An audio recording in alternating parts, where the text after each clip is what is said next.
대봉인의 단모퉁이를 막 돌아서려고 할 때 거기서 기다리고 있던 여러 녀석들이 와르르 대들어 부귀에 가는 길을 꼭 막아섰다. 그리고 그 중에서 무슨 일에고 출반주하고 잘 나서는 치룡이라는 놈이 썩 나서서 이 자식이 왜 또 쇠눈깔 같은 눈깔로 남을 흘겨봐? 하고 부귀의 뺨을 덜커덕 후려쳤다. 거의 한 달 만에 처음 있는 일이다. 이 자식이 내가 언제 너한테 눈을 흘겼어? 부귀는 엉겹결에 그 전에 늘 하던 이 소리를 외쳤다. 이것도 한 달 만이다. 그동안에 무엇이고 무슨 일이고 저 모르는 동안에 있었구나 하는 생각이 번쩍였다. 지가 서울 갔다 온 후로 이런 일은 처음 있는 일이고 또 아무 조건 없이는 있을 수 없는 일이기 때문이다.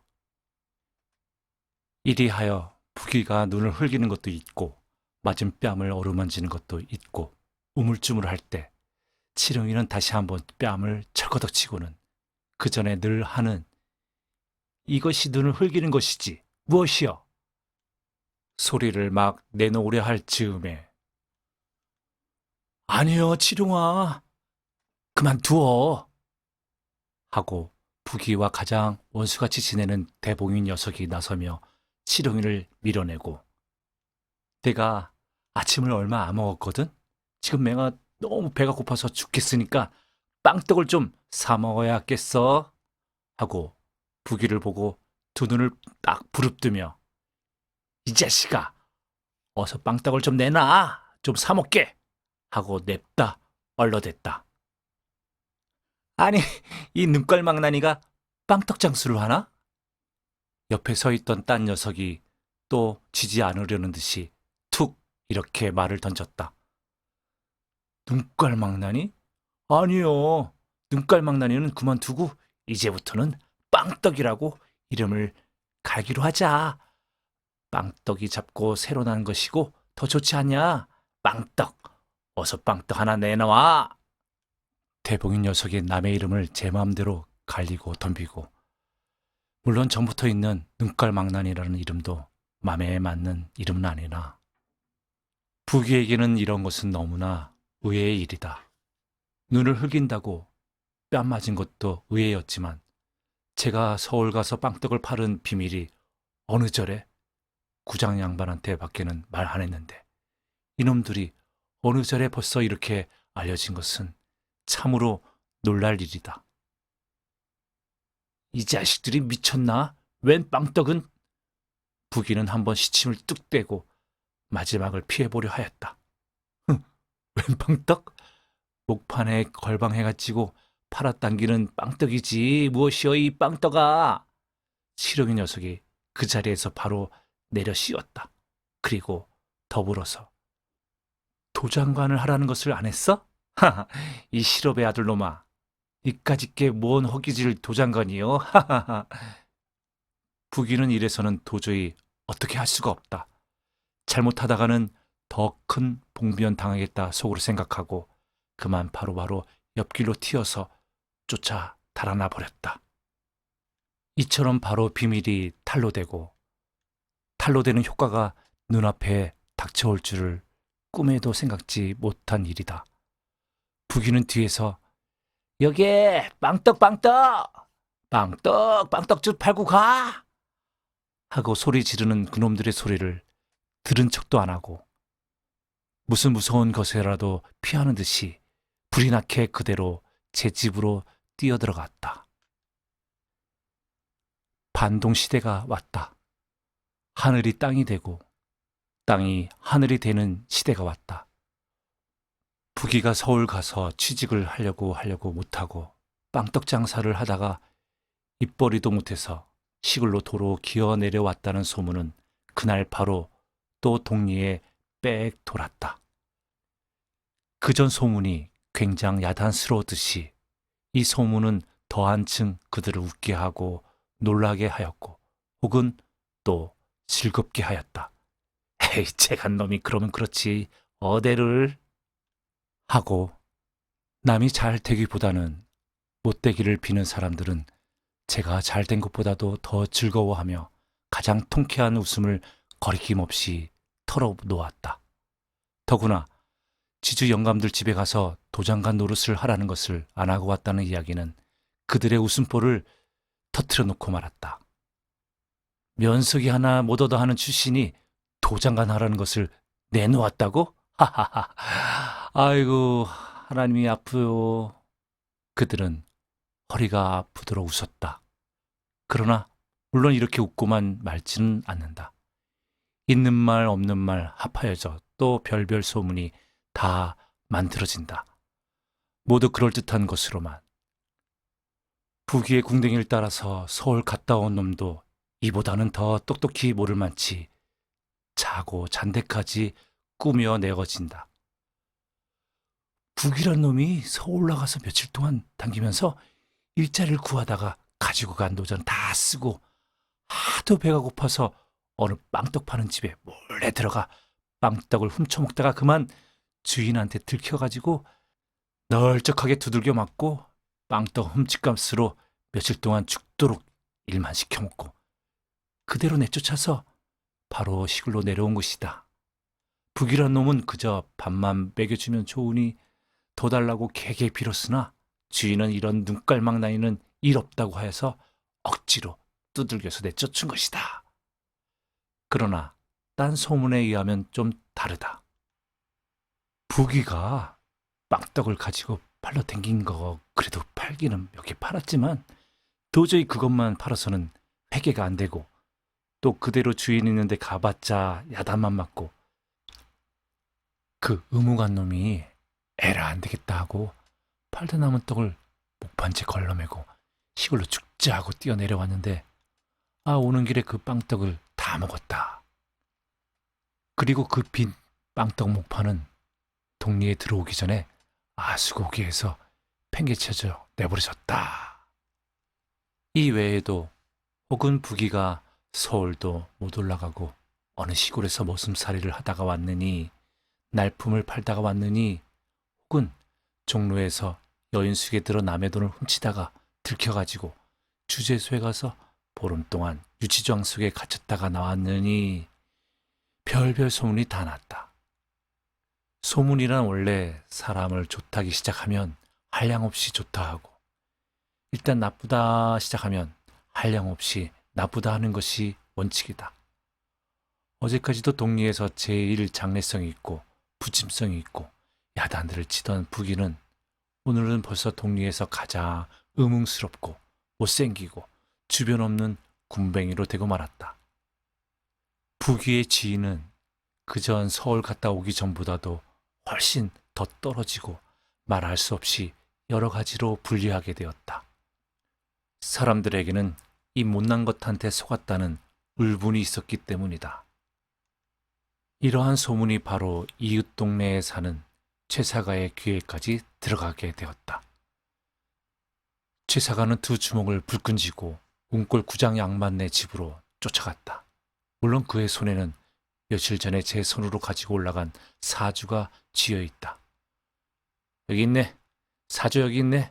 나는 이 혼인을 파혼하겠네. 최사가는 다짜고짜로 구장 양반한테 사주를 내던졌다. 아따 이 사람. 앉아서 조용히 이야기하세. 적어도 구장 양반이 이런 일에 놀랄 리가 없다. 억지로 최사가를 붙들어 앉혀놓고 행랑을 불러 또 술을 받아오라고 시켰다. 필연코 자네가 요새 여기 떠돌아다니는 소문을 듣고 그러하지? 그렇지만 이 사람아, 소문만 가지고야 콩인지 팥인지 어떻게 하나?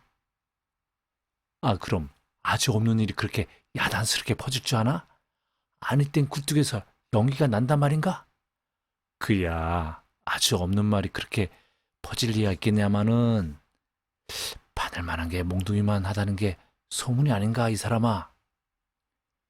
내가 지금 거짓말이 조금도 없는 그 진상을 자세하게 자네한테 들려줄 테니까 가만히 앉아 듣게.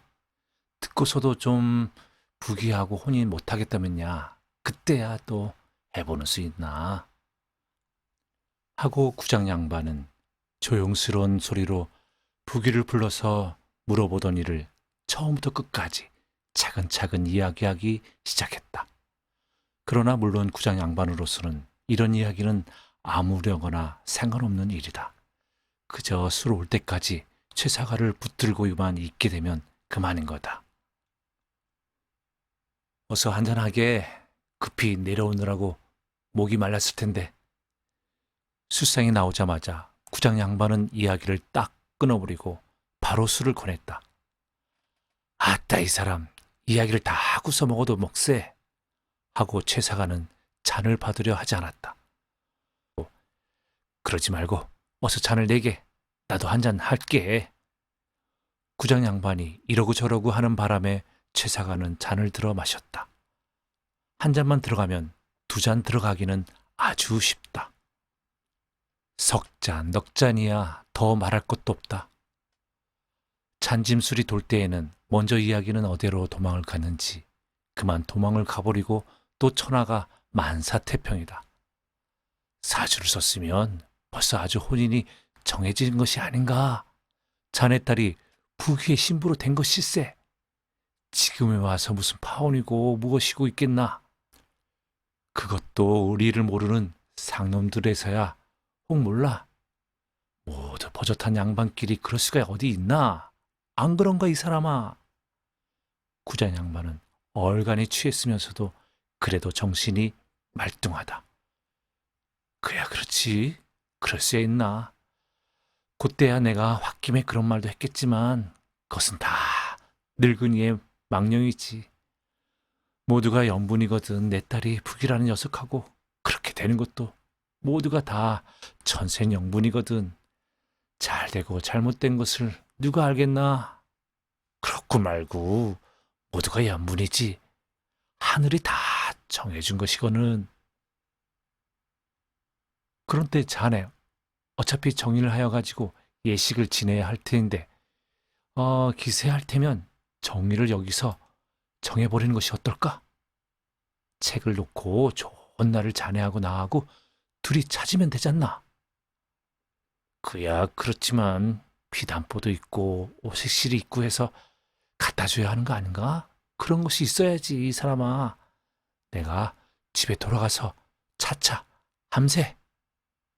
아이고, 보하고 실하고 좀 없겠나. 그런 것은 염려 말게. 그것은 내가 다 담당함세. 자, 어서 좋은 날을 구하세. 구장 양반은 책력을 최 사가한테 내밀며 행랑을 불러 보와 시를 장만하도록 시키었다.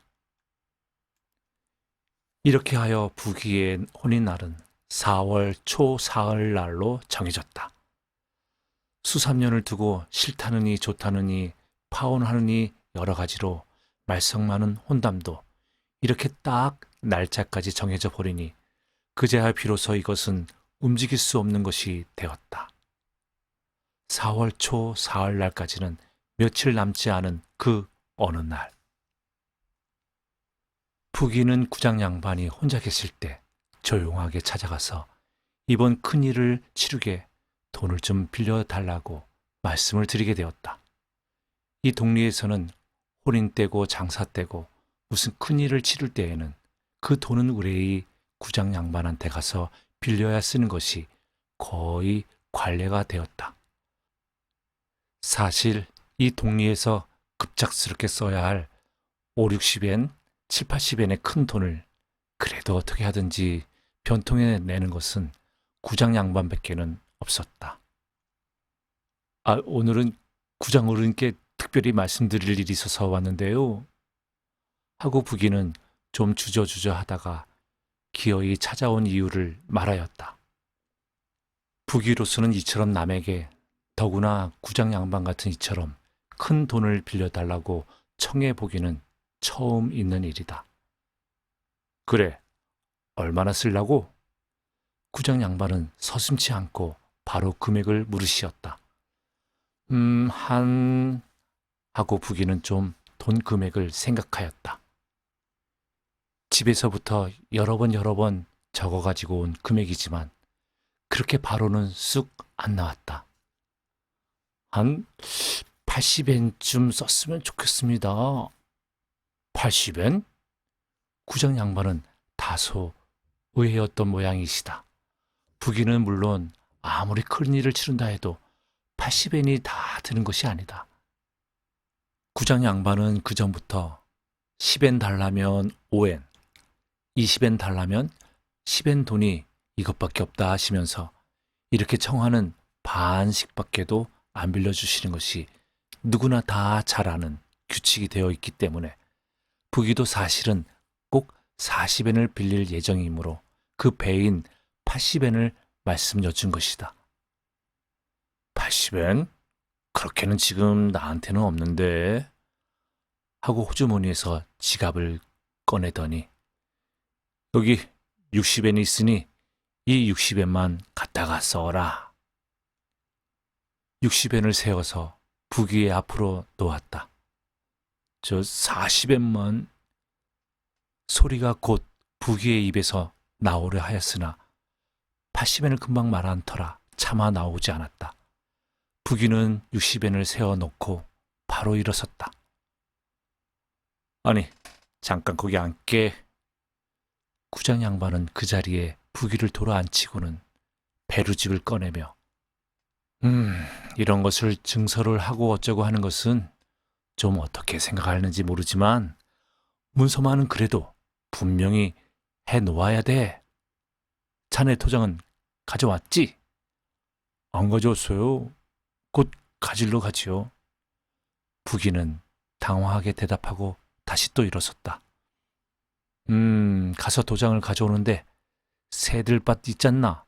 그 문서도 함께 가져와 주게.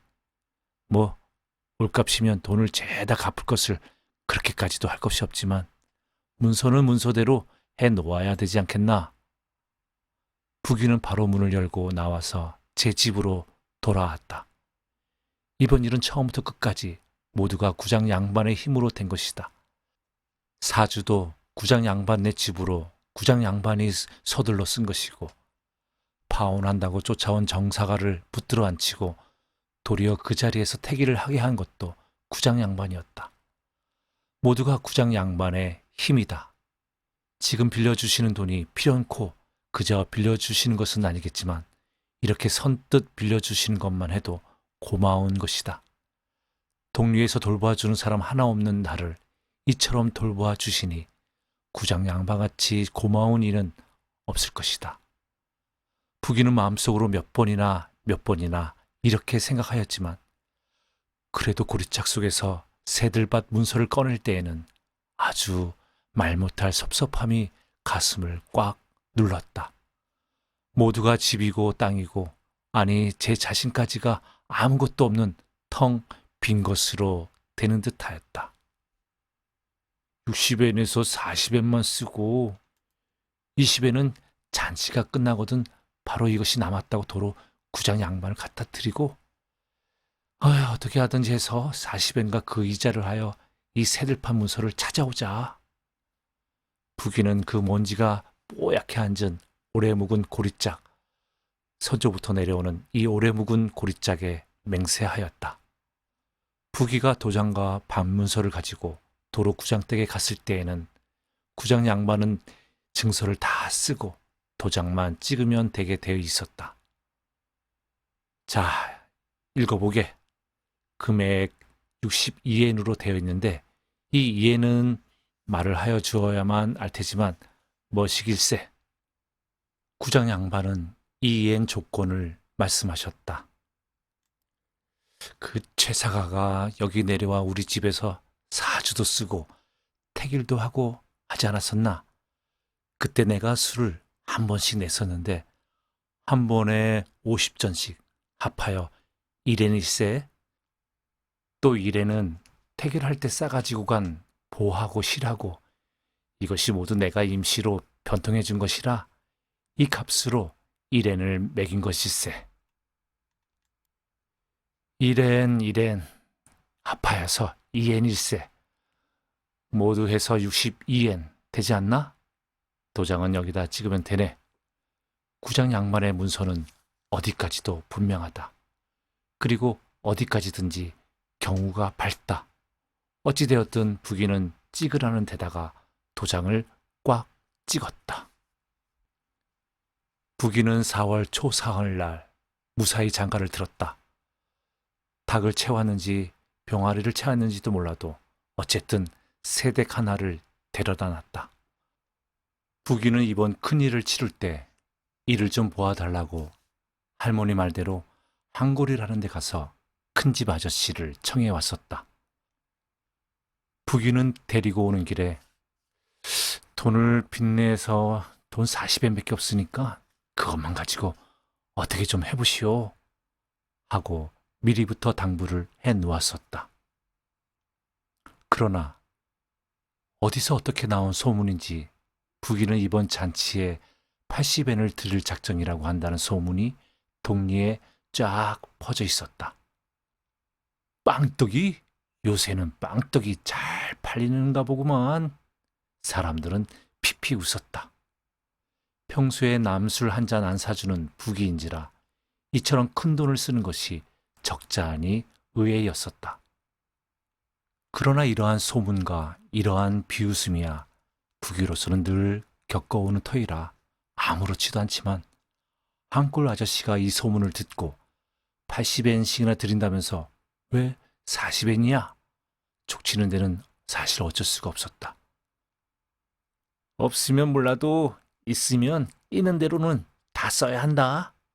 쓰자는 돈이지 썩히자는 돈이냐? 한골 아저씨의 말씀을 따라서 결국 처음에 40엔 예정하였던 것이 60엔 고스란히 다 들어가고 만 것이다. 그러나 부귀로서는 처음에 맘먹었던 것보다 20엔 더 들었어도 그렇게 큰 고통은 아니었다.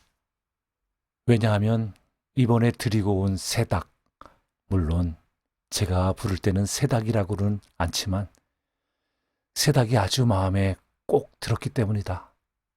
어쩌면 그렇게 인사성이 있고 귀엽고 똑똑하고 영리하고 사랑스럽고 아니 부귀로서는 이루 말할 수 없다고 정해버린 것이다. 망떡이 어디서 마누라는 잘 얻어왔는걸?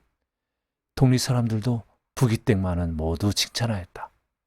그러나 이 동리 사람들이야 어떻게 생각하든 부귀로서는 아무렇지도 않은 일이지만 구장댁까지 언젠가 길에서 만났을 때 자네 이번에 장가 잘 들었네. 젊은 여자로는 인사성이라든지 말솜씨라든지 손끝 여문 것이라든지 이 동리에서는 제일 가겠네. 사람은 참 잘 들어왔어. 그리고 이것도 다 덕선한 집에는 끝이 있는 것이거든. 하고 칭찬해 주신 것은 언제까지도 잊지 못할 기쁜 일이었다.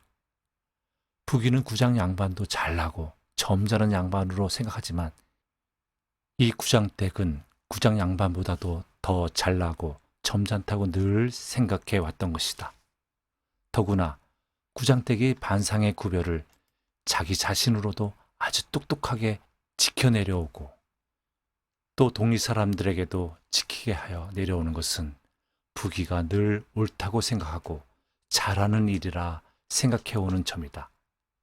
구장 양반 앞에서는 대봉이니 치룡이니 하는 녀석들이 부귀를 빵떡 빵떡 하고 놀려도 구장 양반이 못 들은 척 하시니 아무렇지도 않지만 만일 구장댁 듣는데 누가 부귀를 보고 빵떡이라고 하였다가는 그 사람이 어떻든 구장댁한테 단단히 혼난다.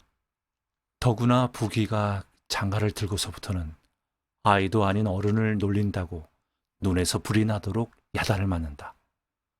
무엇이 어떻다고 조금이라도 말대꾸만 하면 그거 잘 되었다. 우리는 길게 말하기를 싫어하는 사람이라 이 자리에 아주 끊어 말해 놓겠네. 부치는 땅하고 집하고 다 내놓고 어서 이 동리를 떠나주게. 그렇게 도도하고 잘나서 남을 놀리기까지 하는 사람이 어디 가면 못 살겠나? 어서 당장 논밭 다 내놓고 이 동리를 떠나주게. 그렇게 잘난 사람이 남의 땅을 붙어서야 말이 되겠나? 어서 말하게. 어서 말하게. 떠날려나 안 떠날려나? 하고 구장댁이 숨도 쉴 사이 없이 막 몰아댄다. 이렇게 되면 그때까지 길길이 뛰며 빵떡빵떡 하는 놈은 그만 쏙 들어가서 아무 말도 못하고 멈뭇하니 서 있다. 부귀는 이 꼴이야말로 가장 볼만한 것이라고 눈이 시도록 바라보며 속으로 통쾌한 웃음을 웃는다. 여하튼 부귀는 돈 60에는 빚졌으나 장가는 잘 들었다. 무엇이든지 하면 늘 손해만 보는 부귀도 이번에는 손해만 보지는 않은 셈이다. 부귀는 자기 아내가 그만큼 마음에 꼭 들었던 것이다. 구장댁 말씀대로 젊은 여자 중에서는 늙은 여자로는 구장댁이 있으니까 몰라도 이 동리에서는 제일이라고 몇 번이나 생각하였다. 아니, 이 동리뿐만 아니라 서울 가서도 이러한 여자는 못 보았었다고 몇 번이나 생각하였다. 꿀과 같은 단 신혼의 며칠이 꿈과 같이 지나갔다. 그러나 며칠 안 되어 이 꿈은 깨지고 말았다.